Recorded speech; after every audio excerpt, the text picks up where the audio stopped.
2013, Jordan Brand came out with one of the most popular non-OG colorways on perhaps the most popular Jordan shoe ever, and now, after 13 years, it is back. Air Jordan 4 Toro Bravo.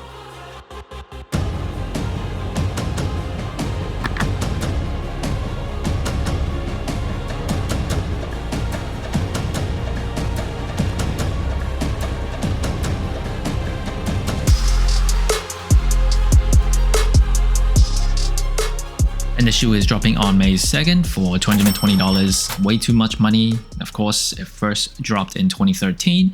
It is the first time we're seeing the return of the Toro Bravo 4s, and first impressions of the shoe, delicious. I've always said I like all red shoes, monochromatic shoes, all gray shoes, all purple shoes. I may not be the type of person with the aura to pull those off, but on a shelf, I love how it looks. Love how it looks. On a Jordan 4, come on. Definitely delicious in my book. And the box of the shoe, it is the Michael Jordan face box that they have been bringing back. It is from the early 2000s. A lot of millennials definitely do remember this box. In 2013, I believe it came with a different box. I will confirm right here. But yes, the Michael Jordan face box it is. And the materials on the shoe, it is all nubuck. And the nubuck here is okay. Definitely not the best nubuck that we have seen. It doesn't have that like synthetic layer over it, but it definitely doesn't feel like the nubuck from like the brick by brick that we saw last year. It just feels okay. And the color of the nubuck, I don't have the original Toro Bravos in hand, but from images, it does look like it's a little bit more muted, less vibrant. And honestly, I do prefer that. That is just my general rule for most sneakers. I prefer like a more muted or darker color. So for me, that is better. For some other people, they probably want it as vibrant as the 2013 version. And you'll also see there's netting on the lateral and medial side of the shoe going up the tongue as well. And the wings here, that is a pretty regular setup. No material change there. And then right at the tongue, you get that Jumpman flight patch. The flight concept did originate on the Jordan 4s. And then right behind the tongue, it is an upside down Air Jordan tag. And many people have verified this by now. So if you still disagree and think that this is wrong, I think you're wrong. So the reason why that Jordan Brand put this upside down is because back in the day, people would like wear their tongues flip outwards like this. So they anticipated it. So they put it upside down. When people would do this, it would be the right side up. There are photos of people doing it. There are people in my comments saying they grew up seeing this at school. They are more OG than me, so upside down tag it is. And in terms of the laces, just comes with black laces out of the box, nothing extra. I think red laces, honestly, to make it super monochromatic would have been really cool. Moving around to the booty of the shoe, this actually just stays with the Jumpman branding, just like the 2013 version. So they didn't change this to Nike Air branding like they have done for other shoes. Even though for those versions, it came with the Jumpman. They still tweaked it to have Nike Air.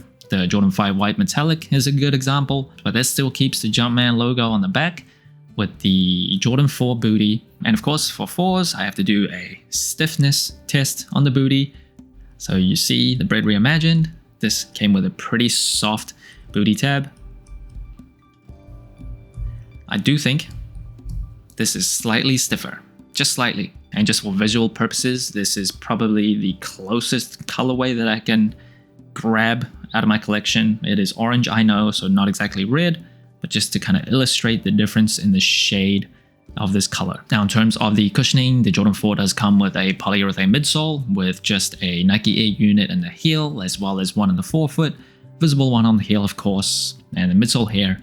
Very glad to say they did not change things up here. It is not sail, it is shiny white. It looks good. Looks really good. Just pops against that red.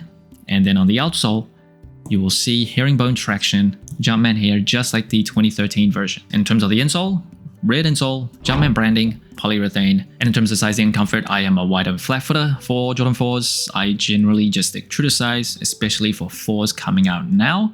Like 5 years ago or further back, this 4s kind of would strangle people's toe box, especially people with wide feet, and it kind of ran small, but recently it has gone better. And I've been going true to size for all my 4s in the past 2 or 3 years, and it's fit me well. Same with these. Comfort-wise, definitely not super comfortable. Flat to the ground, feels kind of like a box. I don't know what it is about 4s, it just feels stiffer like everywhere. I know tech-wise, it's very similar to other Jordan brand shoes, but something about the 4s just feels stiff, and I can't understand why.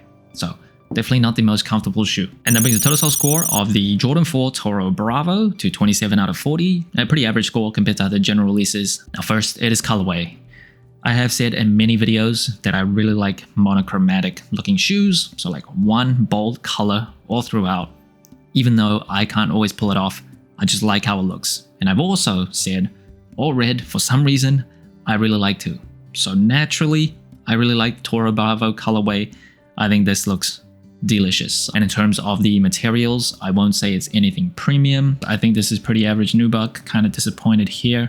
For $220 for a special colorway like this, I feel like they could have come with better nubuck on this shoe. And in terms of the comfort, this is where the 4s will always kind of suffer in terms of the sole score. Something about it is just super stiff.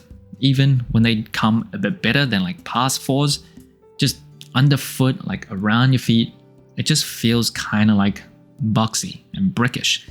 It is just not the greatest. And in terms of the versatility, the 4s, probably right after the 1s, the most versatile Jordan shoes ever. Wearability of the colorway though, all red, very bright, very bold, to like a general public audience. I don't think wearing all red shoes is exactly very versatile to them. So very versatile shoe, not the most versatile colorway. And today's throwback of the day, it is another Toro Bravo colorway. It is the Jordan 18 Toro Bravo that dropped in 2018.